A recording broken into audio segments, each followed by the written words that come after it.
നമസ്കാരം. എൻ്റെ പേര് ഹരികുമാർ എന്നാണ്. ചേർത്തല കോതമംഗലം തണ്ണീർമുക്കം ശാസ്താങ്കലാണ് എന്ന പ്രദേശത്താണ് എൻ്റെ വീട്. എനിക്ക് 2022 ഒക്ടോബർ മാസം ഒരു മഞ്ഞപ്പിത്തത്തിൻ്റെ ആരംഭം ഉണ്ടായതിനെ തുടർന്ന് വിദഗ്ധ പരിശോധനയിൽ കരളിന് അസുഖമാണെന്ന് പറയുകയും നല്ല ഒരു ഹോസ്പിറ്റൽ ഏതാണെന്ന് ഇങ്ങനെ കുറേ പേരോട് അഭിപ്രായം ചോദിച്ച വഴിക്ക് അങ്ങനെ രാജഗിരി ഹോസ്പിറ്റലാണ്.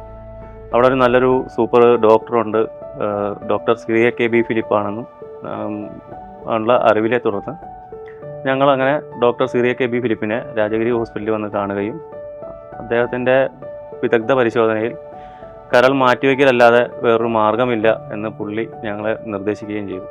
ലിവർ ട്രാൻസ്പ്ലാന്റ് ചെയ്യുന്നതിനെക്കുറിച്ച് doctor Syria KB Philip sir ഞങ്ങളോട് പറഞ്ഞപ്പം 2 കാര്യങ്ങളാണ് അദ്ദേഹം പറഞ്ഞത്. ഒന്ന്, മെയിനായിട്ട് ഒരു എല്ലാ ഒത്തുചേരുന്നൊരു ഡോണർ. 2, സാമ്പത്തികം. 2 സാമ്പത്തികം എന്ന് പറയാനായിട്ട് ഡോക്ടർ പറഞ്ഞ സാമ്പത്തികം എങ്ങനെയെങ്കിലുമൊക്കെ വരും, നിങ്ങളിത് ഒത്തുചേരുന്നൊരു ഡോണറുമായിട്ട് വരാനാണ് പറഞ്ഞത്. എൻ്റെ വൈഫായിരുന്നു ഡോണർ. എൻ്റെ പേര് ജിഷ ഹരികുമാർ. ഡോക്ടർ പറഞ്ഞു ഡോണർ ആവുന്നത് അത്ര എളുപ്പമുള്ള കാര്യമല്ല, അതിനകത്ത് ഒരുപാട് കാര്യങ്ങളുണ്ട്. എനിക്ക് അന്നേരം അതൊന്നും കേൾക്കാനുള്ള ഇതുണ്ടായിരുന്നില്ല. ഞാൻ എന്തിനും തയ്യാറായിട്ട് ഞാൻ ഓക്കെ ആയിട്ടാണ് നിന്നിരുന്നത്. എൻ്റെ വൈഫിനെ കുറിച്ച് ഞാനത് ഒരുപാട് പറയുകയാണെന്നുണ്ടെങ്കിൽ അത് വെറുതെ ഒരു വാക്കായിട്ടത് അങ്ങനെ ആയിപ്പോവും. അതുകൊണ്ട് എനിക്ക് എൻ്റെ ദൈവം എന്ന് പറഞ്ഞാൽ എൻ്റെ മനസ്സിൽ അത് എനിക്ക് അങ്ങനെ പറയാനേ അറിയുള്ളൂ. എനിക്ക് അതിനെപ്പറ്റി കൂടുതലായിട്ടൊന്നും ഇല്ല. ഹോസ്പിറ്റലിൽ നിന്നുള്ള എല്ലാ സപ്പോർട്ടും ഷൈനി മാമും മാത്യുവും കൂടി ചെയ്തു തന്നു. ഡോക്ടറിൻ്റെ സൈഡിൽ നിന്നാണെങ്കിലും നല്ല സപ്പോർട്ടായിരുന്നു. ഓരോ പ്രാവശ്യവും ഡോക്ടർ പിന്നെ നമ്മൾ ചെല്ലുമ്പോഴും ഡോക്ടറിൻ്റെ ബിജു സാറിൻ്റെ സപ്പോർട്ട് വളരെ വലുതായിരുന്നു.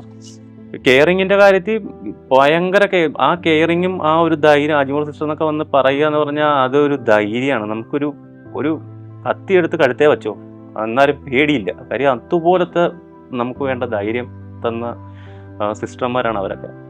ഞങ്ങൾക്ക് സർജറിയിലേക്കൊന്ന് എത്തിപ്പെടാൻ വലിയ താമസം ഉണ്ടായില്ല. ഒക്ടോബർ 3-ാം തീയതി ചെക്കപ്പിന് ചെന്ന് ഞാൻ നവംബർ 19-ാം തീയതി സർജറി ചെയ്യാനായിട്ട് എനിക്ക് ആ വഴിയിലേക്ക് എത്താൻ അധികം വലിയ ബുദ്ധിമുട്ടുകളൊന്നും തന്നെ ഉണ്ടായിരുന്നില്ല. അങ്ങനെ ഞങ്ങൾ രണ്ടുപേരും കൂടി ഓപ്പറേഷൻ തിയേറ്റർ വാർഡിലേക്ക് ആ ഒരു കോംപ്ലക്സിലേക്ക് കയറി അങ്ങോട്ടും ഇങ്ങോട്ടും മുഖം നോക്കി നിന്നു. ഹരി എന്നോട് ചോദിച്ചുകൊണ്ടിരുന്നത്, ഇനി നിനക്ക് യാതൊരു ടെൻഷനും ഇല്ലെന്ന് ചോദിച്ചു. ഞാൻ പറഞ്ഞു എനിക്ക് എന്ത് ടെൻഷൻ, എനിക്ക് വേണ്ടിയിട്ട് കരൾ തരാൻ പോവാ, അദ്ദേഹത്തിന് പേടിയില്ല. അപ്പോൾ ഞാനോട് ഞാനെന്തിനാ പിന്നെ പേടിക്കണം, അദ്ദേഹത്തിന് പേടിയില്ലെങ്കിൽ.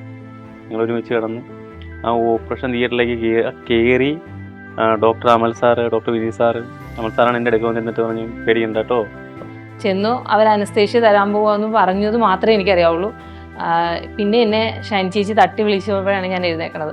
അന്നേരം ഞാൻ ഷൈൻ ചേച്ചിയോട് ചോദിച്ചത് എൻ്റെ കരൾ നിങ്ങൾ എടുത്തോ എന്ന് മാത്രമേ ചോദിച്ചത്. കാരണം ഞാൻ ഒന്നും അറിഞ്ഞില്ല. എനിക്ക് യാതൊരുവിധ പെയിനും സർജറിക്ക് ശേഷം ICUവിൽ കിടന്ന സമയത്തൊന്നും ഇല്ല. ഡോക്ടർ ഓരോ ദിവസം വരുമ്പോഴും പെയിൻ ഉണ്ടോ എന്ന് ചോദിക്കുമ്പോഴും എനിക്ക് പെയിനൊന്നും തോന്നിയിരുന്നില്ല. സർജറി കഴിഞ്ഞ് ഒരു ഹോസ്പിറ്റലിൽ ഉണ്ടായിരുന്ന ഒരു കെയറിങ് സ്വന്തം മക്കളെ പോലെ, അതായത് എന്താ എനിക്ക് അവരെയൊക്കെ തൊഴണം. കാര്യം കുഞ്ഞുങ്ങൾ പ്രാഥമിക കൃത്യങ്ങൾ എന്തൊക്കെ ചെയ്യൂ അതുവരെ അവർ കൈകൊണ്ടെടുക്കുകയും തുടയ്ക്കുകയും എല്ലാം ചെയ്ത് നമ്മളെ, അതായത് മക്കളെ പോലെ, അതായത് സ്വന്തം കുഞ്ഞിനെ നോക്കുന്ന പോലെയാണ്. എത്ര തൊഴുതാലും അവിടുത്തെ നേഴ്സന്മാരെ, നമ്മളത് പറയുമ്പോൾ നേഴ്സന്മാരെന്ന് പറയുമ്പോൾ തന്നെ നമ്മൾ എഴുന്നേറ്റിക്കണം. അതുപോലുള്ള കെയറിങ്ങും അതുപോലുള്ള സംരക്ഷണമായിരുന്നു നമുക്ക് തന്നുകൊണ്ടിരുന്നത്. നമ്മളെ അവിടുന്ന് ഡിസ്ചാർജ് ചെയ്ത് വിടുന്നത് വരെ അവർക്ക് എന്താ നമ്മളോട് ഒരു കുഞ്ഞിനെ പോലെ അവർ നോക്കി നമ്മളെ അവിടുന്ന് ഡിസ്ചാർജ് ചെയ്ത് വിട്ടു. ഇപ്പോഴും നമ്മൾ ചെല്ലുമ്പം അവരെ ചെന്ന് കണ്ടില്ലെങ്കിൽ അവർക്ക് ഭയങ്കര സങ്കടമാണ്. ഞാൻ റിവ്യൂവിന് ചെല്ലുമ്പോഴും എന്നെ വിളിക്കും, എന്താ ഇന്ന് ഇങ്ങോട്ട് വരാഞ്ഞതെന്ന് ചോദിച്ചിട്ട് വിളിക്കും. അതുപോലെ അവർ ആ ഒരു സ്നേഹം ഇപ്പോഴും തരുന്നുണ്ട്. അതിന് എല്ലാവരോടും നന്ദി പറയുന്നു. പ്രത്യേകിച്ച് ബിജു സാറിനോടും മാത്യു സാറിനോടും, കോർഡിനേറ്റർ മാത്യുവിനോടും, ഷൈനി ചേച്ചിയോടും, അവിടെ നിൽക്കുന്ന പിള്ളേരോടും, എല്ലാവരോടും. ഈ ഹോസ്പിറ്റൽ സൈഡിൽ നിന്നാണെങ്കിലും ഡോക്ടർമാരുടെ സൈഡിൽ നിന്നാണെങ്കിലും എല്ലാ രീതിക്കും വേണ്ട ഒരു സഹായവും പ്രാർത്ഥനയും എല്ലാം കൊണ്ടും മാത്രമാണ് ഞങ്ങൾ രണ്ടുപേരും ഇന്ന് ഈ ലോകത്തിലിങ്ങനെ ഓടിക്കളിക്കണത്. വെറുതെ ഇരിക്കുന്നല്ല, ഓടിക്കളിക്കണമെന്ന് തന്നെ പറയും. അതുകൊണ്ട് ഇതിന് ഇങ്ങനെ എല്ലാ രീതിക്കും സഹായിച്ച രാജഗിരി ഹോസ്പിറ്റലിനും അവിടുത്തെ ഡോക്ടർമാർക്കും അവിടുത്തെ നേഴ്സന്മാർക്കും അത് നന്ദി ബാക്കി തീരുന്നല്ല, അതിനപ്പുറം